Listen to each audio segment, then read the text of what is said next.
2 ingin memperkenalkan diri terlebih dahulu. Perkenalkan, nama saya Cynthia Ramadhani. Perkenalkan, nama saya Muhammad Ali Firmansyah. Perkenalkan, nama saya Atan Nabila Zahra.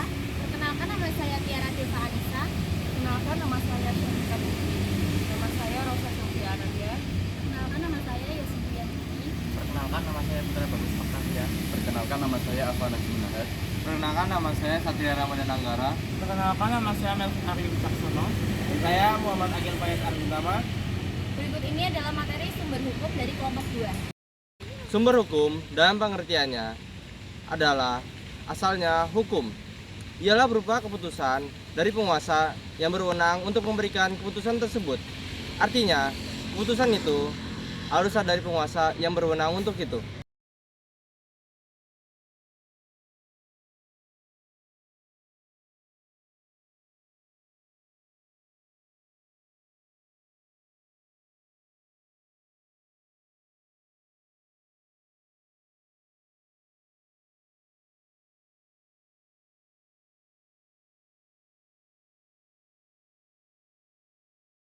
Sumber hukum dalam pengertiannya sebagai tempat dikemukakannya peraturan-peraturan hukum yang berlaku.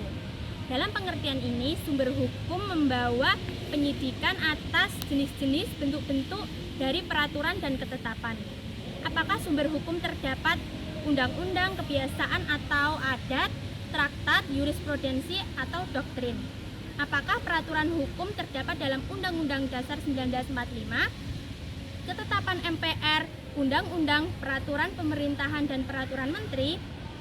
Selain itu, pengertian sumber hukum sebagai hal-hal yang dapat atau memengaruhi penguasa dalam menentukan hukumnya.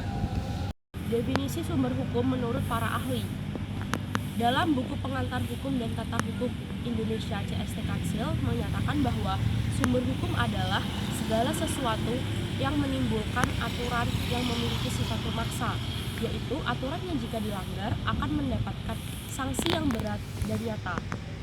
Sementara itu, menurut Bagirmanan menyatakan bahwa sumber hukum adalah sesuatu yang dapat memerlukan kehati-hatian dalam penggunaan kata agar tidak terjadi kesalahan, apalagi menipu. Jadi, sumber hukum adalah tempat terlihatnya perwujudan hukum yang memiliki sifat memaksa. Maka perlu diperhatikan faktor-faktor yang dapat mempengaruhi hukum, seperti dari mana hukum itu berasal dan dengan standar apa hukum itu didasarkan. Macam-macam sumber hukum. 1. Sumber hukum material. Sumber hukum material merupakan sumber dari mana materi hukum tersebut diambil.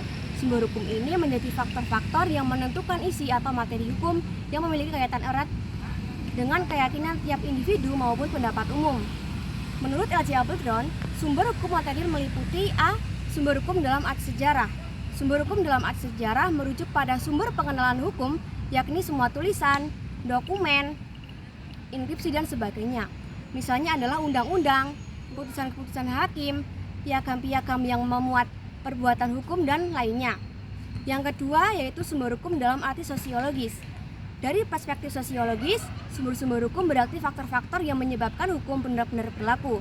Faktor tersebut adalah fakta-fakta dan keadaan-keadaan yang menjadi tuntutan sosial untuk menciptakan sebuah hukum.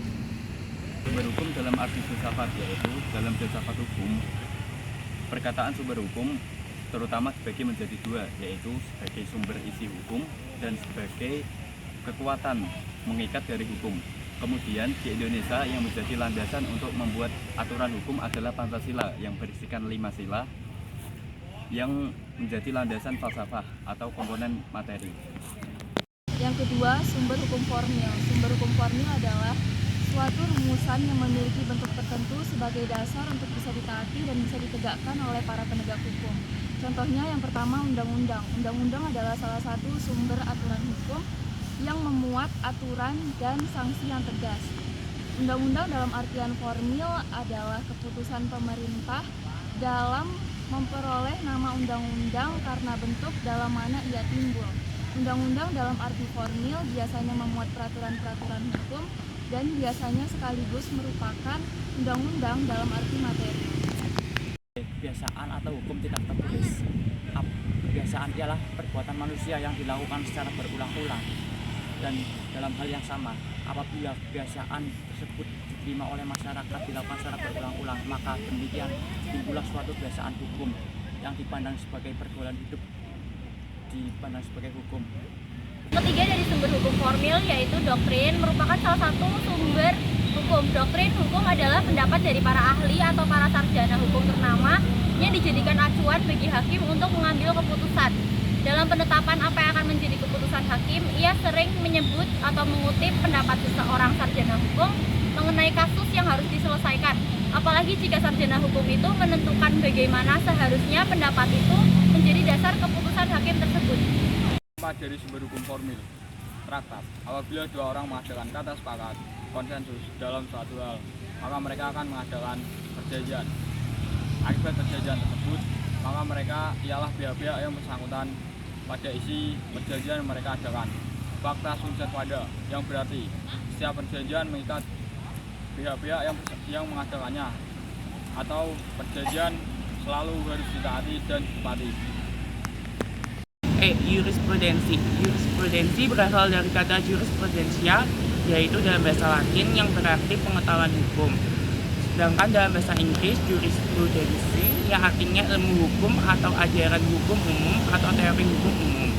Di antara berbagai definisi jurisprudensi, salah satu definisi yang umum dipahami dari pengertian jurisprudensi adalah pengertian yang digunakan oleh Subakti yang menyebutkan pengertian jurisprudensi sebagai putusan-putusan hakim atau pengadilan yang tetap dan dibenarkan oleh Mahkamah Agung (MA) yang telah berkekuatan hukum tetap sebagai pengadilan kasasi atau putusan-putusan MA sendiri yang tetap.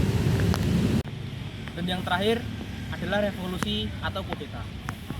Salah satu sumber hukum yang abnormal ialah revolusi atau kudeta.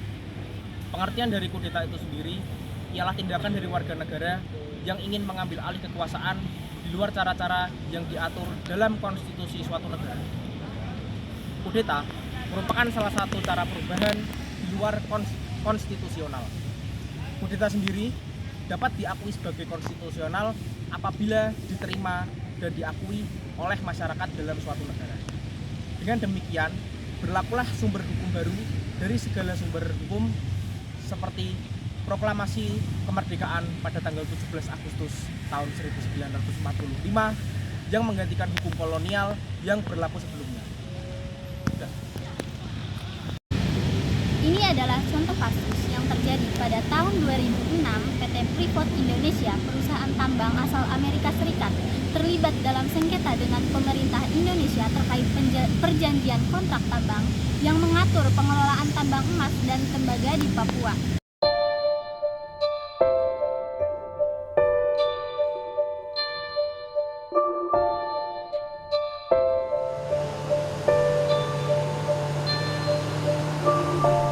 Melibatkan permasalahan terkait pembagian keuntungan, lingkungan hidup, dan kewajiban perusahaan dalam menjalankan operasinya. Berkaitan dengan Undang-Undang Nomor 4 Tahun 2009 tentang pertambangan mineral dan batu bara dapat ditegakkan, dan pemerintah dapat mengatur secara tegas pengelolaan minerba yang memberikan manfaat yang lebih besar bagi negara. Salah satunya divestasi hingga mencapai 51%. Then FCX ownership interest in those shares would drop, as we talk about timing, to 49%, and the Indonesian interest, however that is divested, will rise to 51%, and that will be PTFI will retain its 60% interest in the joint venture.